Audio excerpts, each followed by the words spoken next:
खलीफा के हम हैं खलीफा हमारा, वो दिल है हमारा आका हमारा, हमारा हमारा खलीफा हमारा, वो दिल है हमारा आका हमारा, वो दिल है हमारा आका हमारा.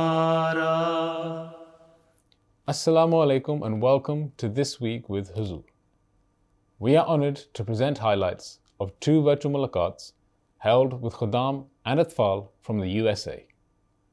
In addition, beloved Huzoor also gave the concluding address at the ISSAE annual symposium. We begin with Saturday's event, where Hazrat Khalifatul Masih Ayyadahullah Ta'ala bin Nasihil Aziz met with members of Majlis Ahmadiyya from the USA. Last weekend, Ghulam and Atfal from the United States gathered at the Bait al-Hamid Mosque in Los Angeles and were blessed with two virtual mulaqats with Hazrat Khalifatul Masih V, may Allah be his helper. In addition, Huzoor delivered the concluding address at the annual symposium of the International Association of Ahmadi Architects and Engineers. On Saturday, members of Majlis Ahmadiyya USA had the opportunity to meet Huzoor, and following a short formal session, the Atfal were able to ask a range of questions. Assalamu alaikum, Huzoor. Wa alaikum salam. Can I see your face? My question is that sometimes elders say that the prayers of children are more easily accepted. Could beloved Huzoor help us understand this better? You see, because children are innocent. This is why it is said, even there is a tradition as well, that since children are innocent, their prayers are accepted. And the grown-up people, those who have committed so many sins, or they are not paying full attention to their prayers, they are involved in worldly activities, and they do not do justice with their duties towards their Creator, Allah Ta'ala, then it means only they are going to pray when they are in need of something. But in the case of children, they are not involved very much in the worldly things. They are innocent in this age. So when they pray, that Allah Ta'ala accepts their prayer because of their innocence, because it is coming out from their heart. So Allah loves the innocent people. If grown-up people, elderly people, those who are very pious are innocent, Allah Ta'ala also accepts their prayer. But most of the cases we see in today's world that people are involved in worldly things, whereas young children do not know much about the worldly things, and they are innocent. They have not committed sins. This is why Allah Ta'ala accepts their prayers. Okay?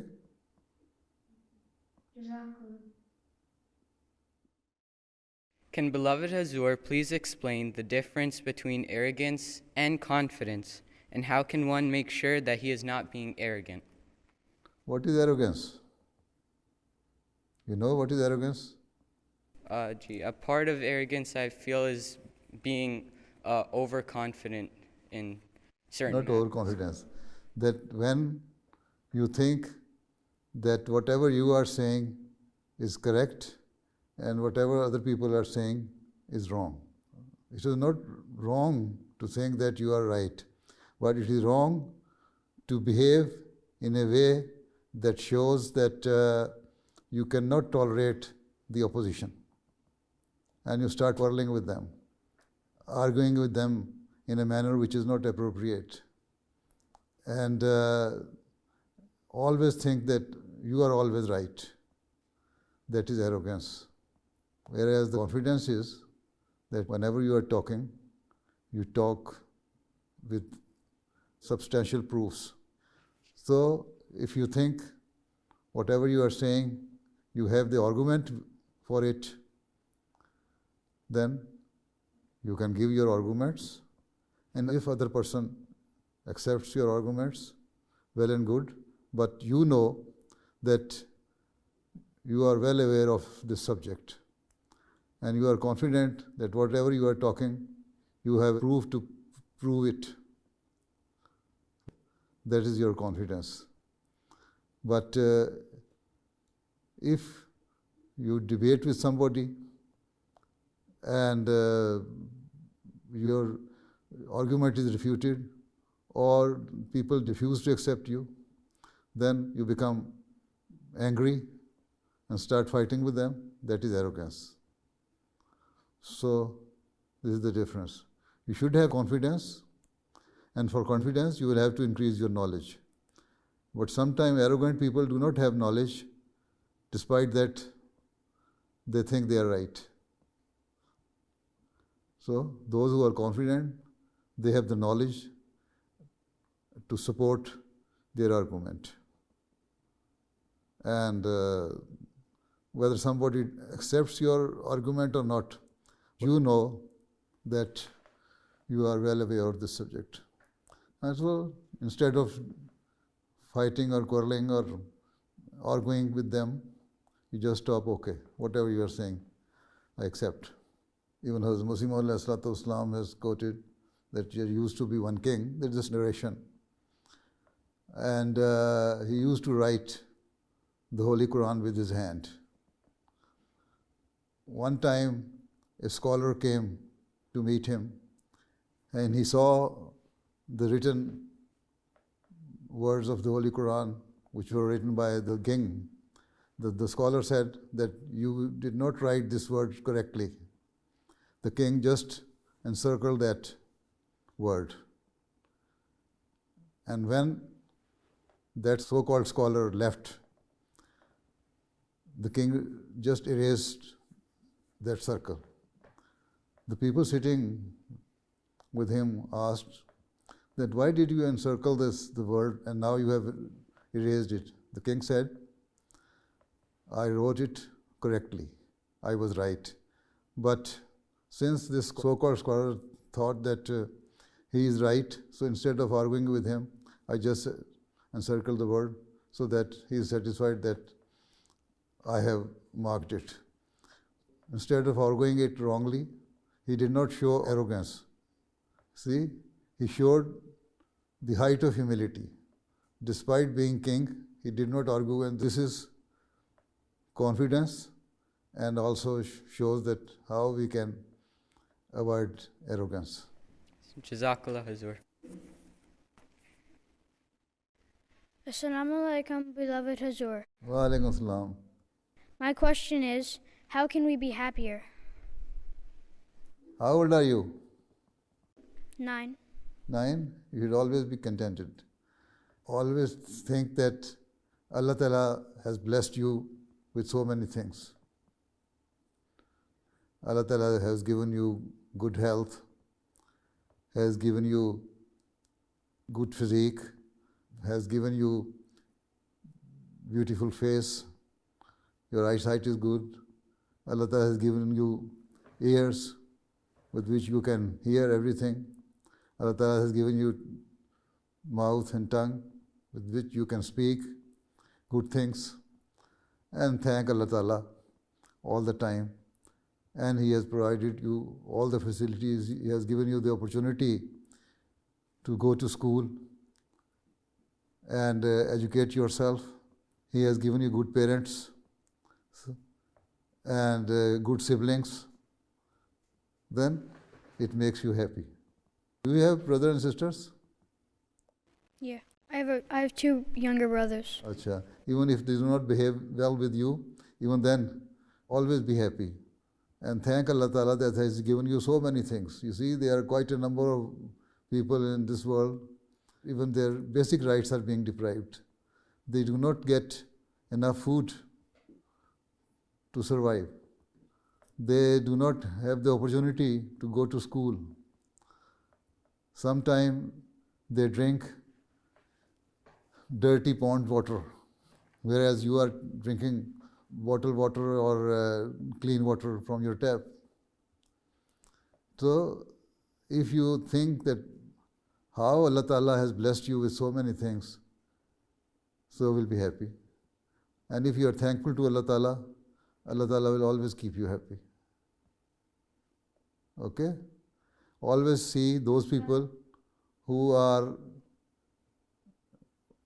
deprived of all these facilities, whereas you have got all these things.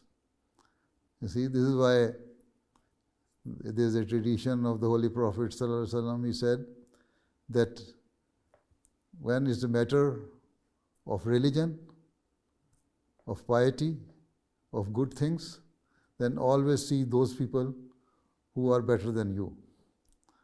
When it is a matter of worldly things, then always see those who are below you, those who have less facilities than you. Then it will make you thankful to Allah Ta'ala and you will be happy. ठीक? हाँ जी sir साहब. Beloved Huzoor, please keep us in your prayers. Allah Ta'ala bless you all. Make you strong and staunch, inshallah Ta'ala. Okay then. Allah Hafiz. Assalamu alaikum wa rahmatullahi wa barakatuh. Wa alaikum assalam wa rahmatullah.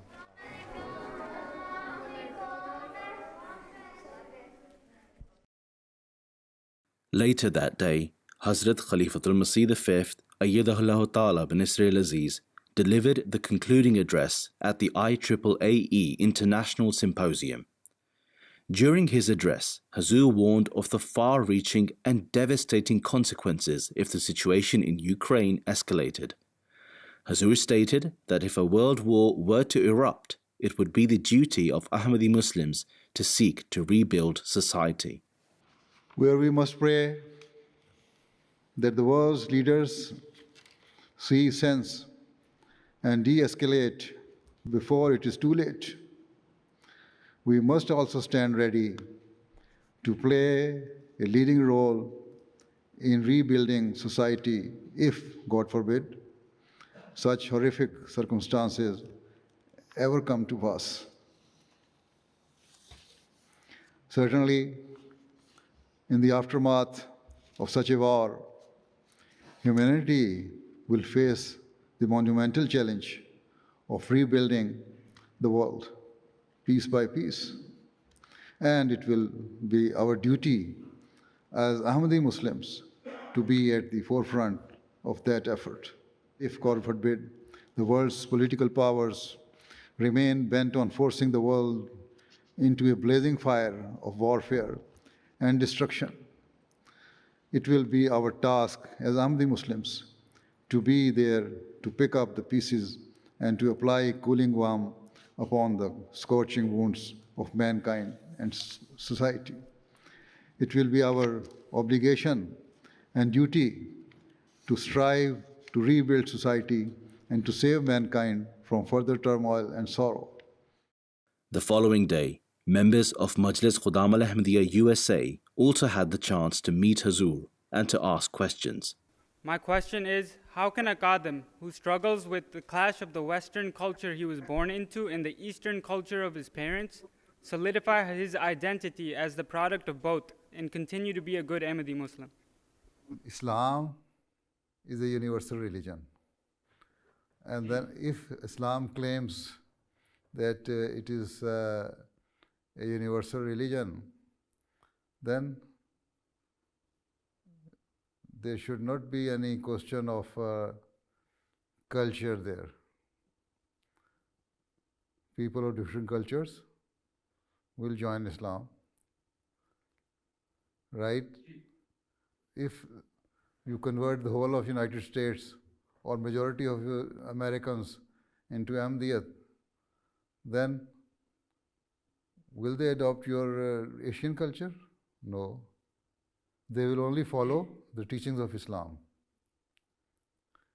And the teaching of Islam is that you should discharge your rights, you owe to your Creator, towards Allah Ta'ala. That is, worship Him as has been prescribed in the Holy Quran, or as has been told to us by the Holy Prophet ﷺ, or has been practiced by the Holy Prophet ﷺ. Secondly, to follow the commandments and injunctions of the Holy Quran. Right? So it is not a matter of culture. Don't try to impose your culture on people. This is why the new converts always feel uncomfortable when they come to your company, when they come to your meetings. You are trying to impose your Asian culture on them. No. Try to tell them what are the teachings of Islam. And this is the religion, this is the culture. You have your own traditions. There are quite a number of Asian traditions which are contradictory to the teachings of Islam. That does not mean that Islam teaches those things. There are so many innovations which have been created in the teaching of Islam, which has nothing to do with the teaching of Islam. That is the culture. So, if you are offering 5 daily prayers, and if you are morally good, if you are obeying the commandments of the Holy Quran, there are 700 or more commandments given in the Holy Quran. If you are following that, that is enough. Otherwise, you cannot spread the message of Islam. You cannot do tabligh. Arabs have their own culture. Africans have their own culture. Americans have their own culture. Europeans have their own culture. Asians have their own culture. Even in Asia, there are quite a number of cultures. There are quite a number of religions, Hindus.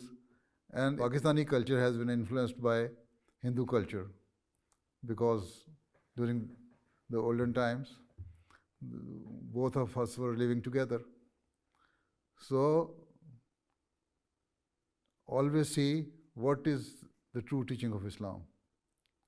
Islamic culture is the culture, not Asian culture. And Islamic culture is nothing but the teaching. That is to practice whatever has been given in the Holy Quran. Apart from that, there is nothing. If you are offering 5 daily prayers, if you are reading the Holy Quran, if you are morally good, if you are following the commandments of the Holy Quran, if you are not corrupt, if you are giving due respect to your parents, to your elders, if you are honest to the nation, if you are working hard wherever you are working, if you are a student, you are working hard to become a good student, then that is the culture and that is the teaching. Apart from that, nothing. If you are an Ahmadi and if you are following the guidance given to you by the Khalifa of the time, and you are fully obedient to him, you are honoring the condition of Bai'at, you are honoring and respecting the status of Bai'at, then you are a good Ahmadi, Muslim, and that is your tradition, that is your culture, that is your teaching. Okay? Right? Okay. Beloved Huzoor, certain scientists and doctors say that homeopathic and herbal medicine merely acts as a placebo and does not have an impact on curing illness. As Ahmadis, how should we respond? And what sources are there to learn more on the effects of homeopathic medicine on the body? This is the propaganda of modern day doctors or researchers who give more emphasis on allopathic medicine, that homeopathic just leaves a psychological effect. It has nothing to do with the treatment. In olden days, these native and herbal medicine were being used for curing the patients. And there were quite good and promising results of those treatments. Even in homeopathic, I have seen on myself, I'm just indifferent with regards to the medicine. I did not believe that it has a miraculous effect on me, or it can leave any miraculous effect on me. I just take it as a medicine, and my ailment is cured. It is wrong to say that there is no research. There are quite a number of doctors and researchers in homeopathic in France and Germany who are doing research on it. And even in India, they are introducing new medicines. So we don't know which of the medicine is good for us. If you believe that the healer is Allah Ta'ala, then Allah Ta'ala can heal with any of the medicine. And we don't know which of them is good. Once Hazrat Khalifatul Masih Sani was taking some medicine, and he took some homeopathic medicine, then native herbal medicine, and then took some allopathic medicine for his ailment, whatever it was. So somebody was sitting beside him. He asked him, Huzoor, you have taken 3 medicine. How do you know which will affect? He said, I don't trust in any one of them. I only trust Allah Ta'ala, and I know He is the healer. And I only know that I don't know. I am not the person who has the knowledge of the unforeseen. Allah Ta'ala knows better. And I don't know which of the medicine can work on me. So this is why I have taken all. So if Allah Ta'ala has given the quality of healing in homeopathic, then it will work. If it has given to allopathic, then it will work. If Allah Ta'ala has given the quality of healing in native medicine, then it will work. It is not a matter of our faith that homeopathic is the only medicine which works. But the matter of the faith is that we should believe in Allah Ta'ala, and we should believe that He is the healer. Right? Even there are quite a number of patients, those who are getting medical treatment from the doctors in the hospitals, and they write to me that if there is any homeopathic medicine, and with the consultation of our doctors, I then do send them medicine, and sometimes it works. Sometimes doctors say that according to our treatment, this ailment should have taken a longer period, but it has been cured within short time, and that is a miracle. So we don't know whether the allopathic medicine worked with the prayers, and that miracle happened because of it, or the homeopathic medicine. So keep in mind that we do not believe in any of the medicine. We have a firm belief in that Allah is the healer, Shafi. This is why I always ask MD doctors, whenever they are writing any prescription for their patients, they should write Huwa Shafi, that Allah is the healer, not they or not their medicine. And then pray to Allah Ta'ala that Allah Ta'ala make this medicine for the patient as a cure. Okay? Recently, there have been some Ahmadis on social media that have not been showing the best example of obedience to the Khalifa of the time. Dear Huzoor, how can we explain to these Ahmadis that complete obedience to the Khilafat is a must and is a source of lot of blessings? It would be really helpful if you can share the example of Sahaba Rizwanullah alayhim and how they showed obedience to the Khalifa. You want me to give a full khutba on it, which I have already done. I have been doing it all the time. If you read the book, The Conditions of Bath, or Sharayat-e-Bath in Urdu, and that was a series of my speeches and khutbas. This question has been answered there in detail and very elaborately. Anyway, the thing is that they are indifferent about religion. If you do some detailed research, you would see that most of them do not offer 5 daily prayers, not even Friday prayers. They do not discharge their duties they owe to Allah Ta'ala. So those who are not discharging their duties towards Allah Ta'ala, how can they be obedient to the Khilafat? Right? And there are some among them even who offer their prayers, but their understanding is not good with regards to the religion and obedience. You always say in your pledge of HBzAhmadiyya, even the condition of the Bai'at, that you will obey the maroof decisions of the Khalifa Waqt. And they say that Khalifa Waqt can also take the decisions which are not maroof. But they are wrong in this. So, do they have any list of maroof and not maroof? That this is right and this is wrong? Hazrat Khalifatul Masih Awwal has said that this word has been used for the Holy Prophet ﷺ in the Holy Quran. That I will obey the Holy Prophet ﷺ in his maroof decisions.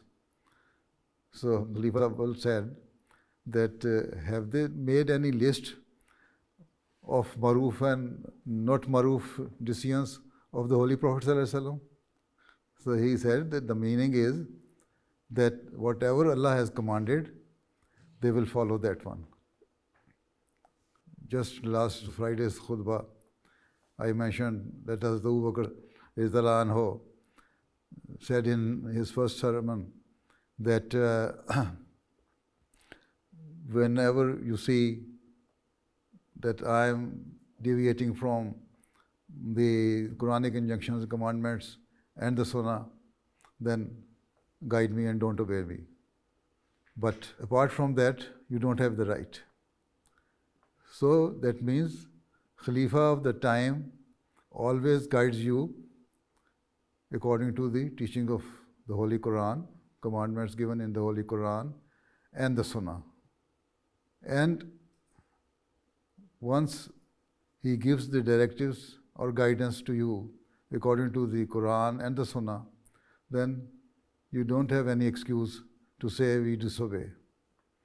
Either you prove that your commandments, your order, your guidance is against the teaching of the Holy Quran and the practice of the Holy Prophet ﷺ, that is Sunnah, or obey it. If you say that it is not in the Holy Quran and has never been practiced by the Holy Prophet ﷺ, then you will have to give the proof of it. And for that you will write to Khalifa of the time. Instead of just talking and giving loose comments on social media. This is the right way. Even I remember in my first or second khutbah, I said that whenever you see something wrong in me, you ask me and try to correct me. If I think that whatever I said was right, then I will give you the proof that I was right. If you are right, then I will correct myself. But you don't have the right to talk here and there. That was my first or second sermon after Khilafat. So even I have said this thing. Right? So, maroof means anything which is according to the Quran. There is a narration, the hadith, that once a group of Sahaba was sent for an expedition, and on the way they lit the fire there. The commander of that group said that jump into that fire. Some of them said, okay, we should jump because this is the order that we should obey the commander, obey the Amir. And the others say, no, it is a suicide. We shall not do it. And there were some people who were ready to jump into the fire. Then commander said, oh no, they are becoming serious. He stopped and, no, I was just joking. when they came back and narrated this story to the Holy Prophet ﷺ, the Holy Prophet ﷺ said that if you had done that, you had done wrong. You had done suicide.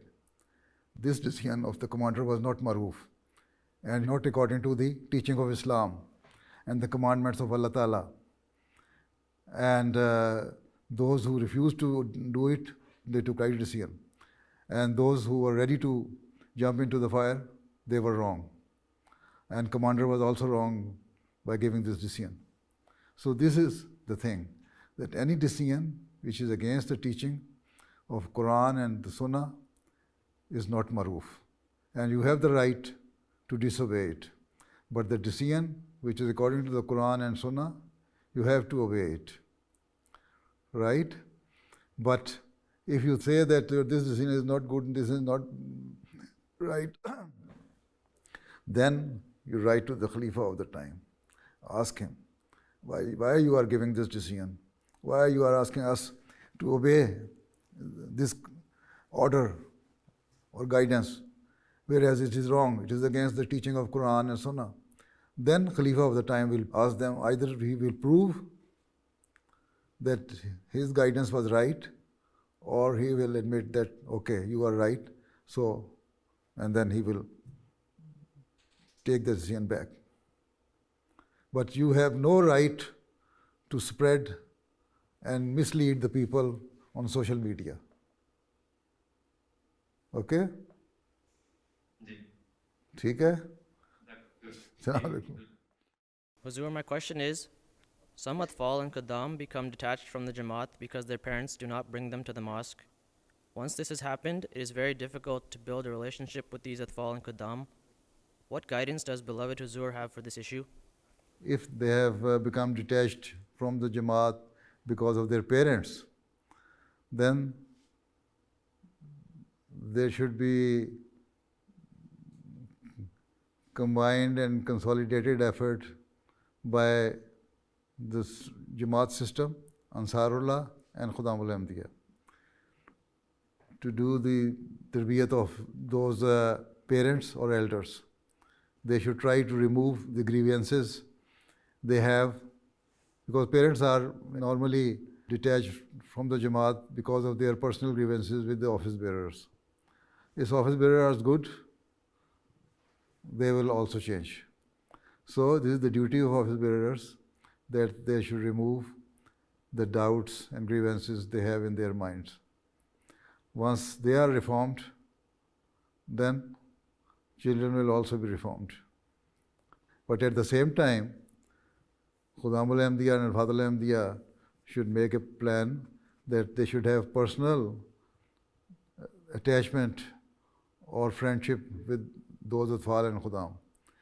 So not only ask them to come to the mosque or come to the meetings and ijtimas, but if you have any playground and you are gathering there to play football or any other game, you want to ask them that, yes, you can come there to play with us. So once they start coming to you, they will attach to you to some extent.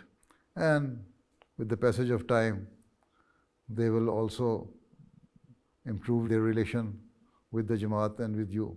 So all your the office bearers should also form a team, so that those people who are not very much attached to the Jamaat, they should try to make personal contacts with them.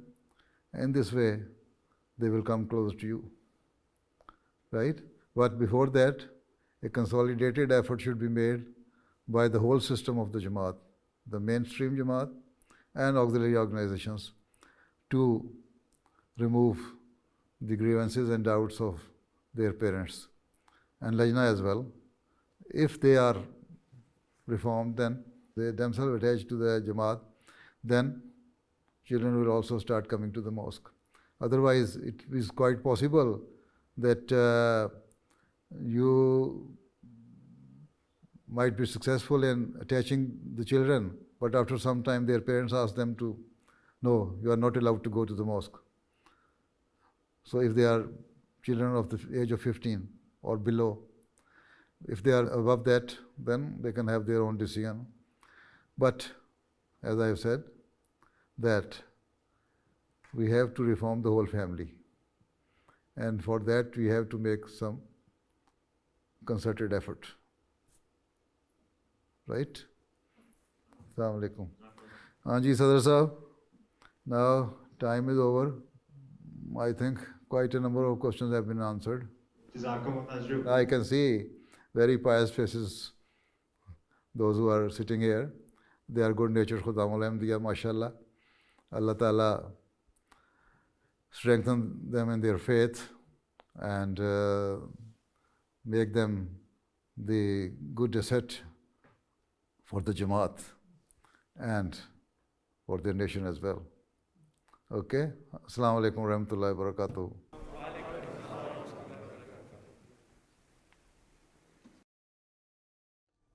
Those were highlights from just some of beloved Huzoor's activities last weekend. We now end with our final segment, a clip from the Friday sermon. In today's Friday sermon, Huzoor, may Allah be his helper, continued his series of sermons on Hazrat Abu Bakr Radhiyallahu Ta'ala Anhu. Towards the end, Huzoor, may Allah be his helper, asked for continuous prayers concerning the current situation of war. आज फिर मैं दुनिया के मौजूदा हालात हैं उस बारे में कहना चाहता हूँ. दुआ करें अल्लाह ताला दोनों तरफ की हुकूमतों को अकल दे, समझ दे और इंसानियत का खून करने से लोग बाज आ जाएं. साथ ही ये जंग जो है हमें मुसलमानों को भी सबक लेना चाहिए कि किस तरह ये लोग एक हो गए हैं, लेकिन मुसलमान बावजूद एक कलमा पढ़ने के कभी एक नहीं होते. एक मुल्क तबाह किया, इराक़ तबाह करवाया, सीरिया तबाह कराया, यमन को तबाही हो रही है और गैरों से करवाते हैं और ख़ुद भी कर रहे हैं. बजाय इसके कि एक हों, कम से कम ये इकाई का सबक ही इन लोगों से सीख लें ये मुसलमान. अल्लाह ताला मुस्लिम कौम पे भी रहम करे, मुसलमानों पर भी रहम करे, उम्मत मुस्लिमा पर रहम करे. और ये उसी सूरत में हो सकता है जब ये लोग ज़माने के इमाम को मानने वाले भी हों, और जो इसी मकसद के लिए अल्लाह ताला ने इस ज़माने में भेजा है. अल्लाह ताला अक़ल और समझ दे और साथ ही जहाँ ये अपनी हालत दुरुस्त करने वाले हों वहाँ दुनिया के लिए दुआ भी करें और अपने वसाइल और ज़राए इस्तेमाल करके दुनिया को जंगों से रोकने वाले भी हों.